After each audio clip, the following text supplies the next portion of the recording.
Have you ever cried out to God in the midst of a trial, only to hear nothing? A deafening silence when you needed answers most. A lost job, a broken relationship, a health crisis that defies explanation. What if that silence isn't abandonment, but a mystery with a purpose so profound it could reshape your faith? The Bible is filled with stories of people who faced heaven's quiet and emerged stronger, their trials weaving a tapestry of divine intent.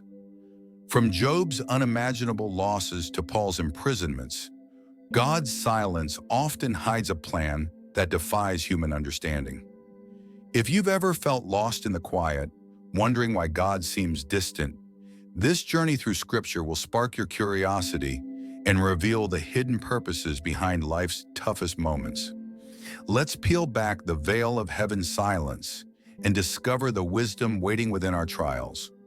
The Bible doesn't shy away from the reality of suffering or the silence that often accompanies it.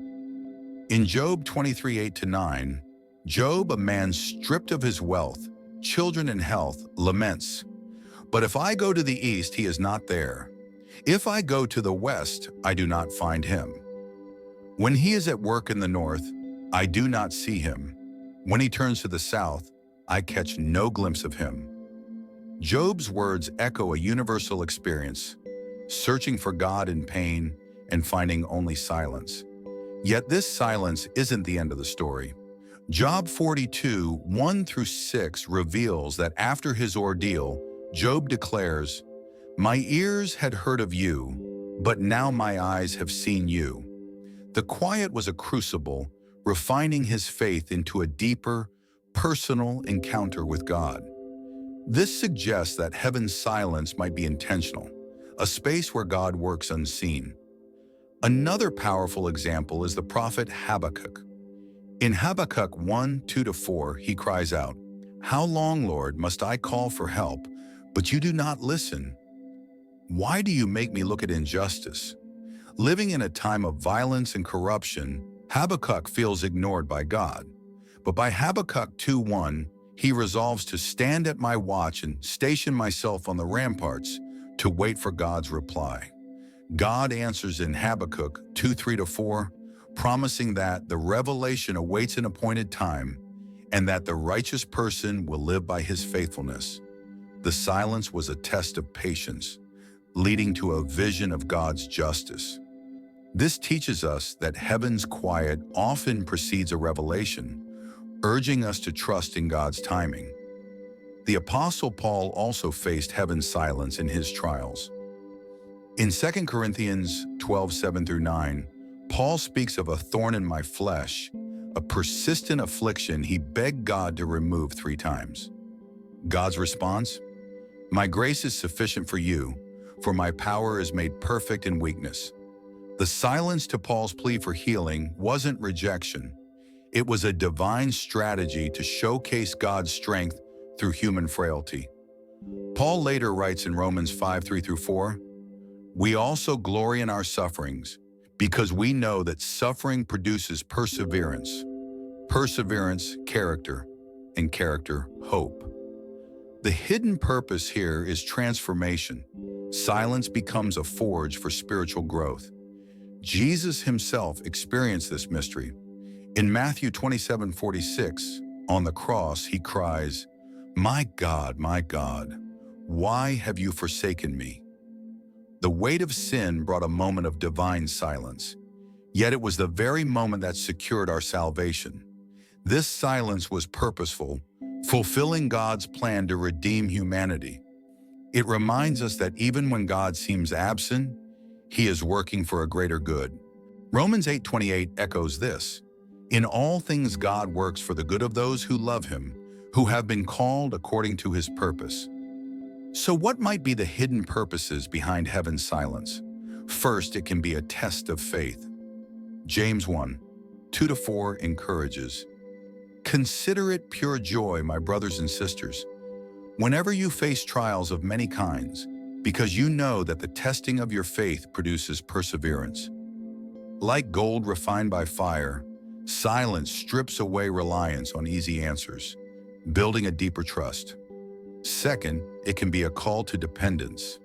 In 2 Corinthians 1:9, Paul reflects on a deadly peril, saying, "This happened that we might not rely on ourselves, but on God."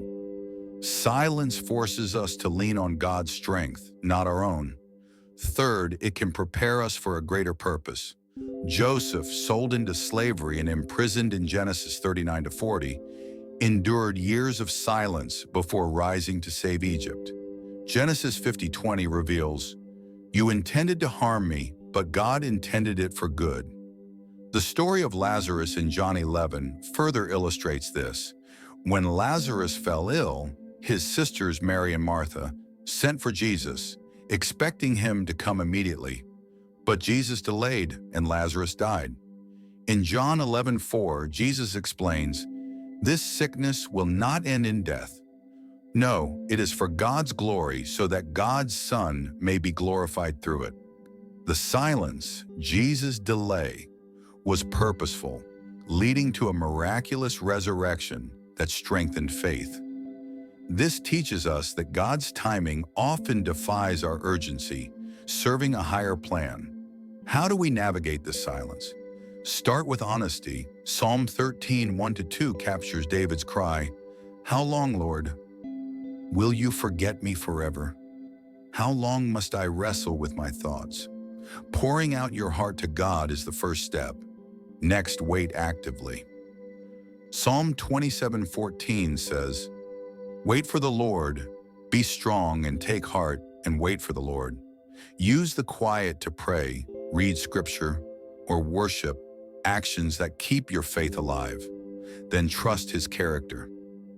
Lamentations 3:22-23 assures, "Because of the Lord's great love we are not consumed, for His compassions never fail. They are new every morning." Even in silence, God's love endures. The silence can also be a mirror. In 1 Peter 1:6-7, we read, "Now for a little while you may have had to suffer grief in all kinds of trials. These have come so that the proven genuineness of your faith may result in praise, glory, and honor." Trials and silence reveal what's in our hearts, refining our motives and aligning us with God. Job's journey, Habakkuk's wait, and Paul's thorn all point to this. Silence isn't emptiness, it's a classroom for faith. What does this mean for you? If you're in a season of silence, know it's not the end. God's purpose is at work, even when you can't see it. If you're a believer, support others in their quiet. Offer prayer, not platitudes. Here's a challenge.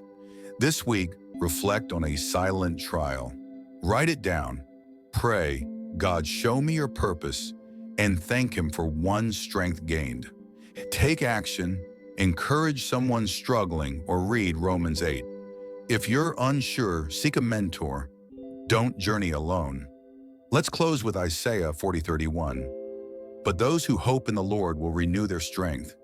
They will soar on wings like eagles. They will run and not grow weary. They will walk and not be faint." Heaven's silence is a prelude to renewal. Trust the hidden purpose, wait with hope, and let God's plan lift you above the storm. Subscribe and turn on notifications for inspiring Bible stories and faith-filled wisdom. Comment below. How did this story touch you? Your words can inspire others. Share this video to spread God's hope. Stay tuned for more soul-stirring truths and keep trusting as God's love leads you.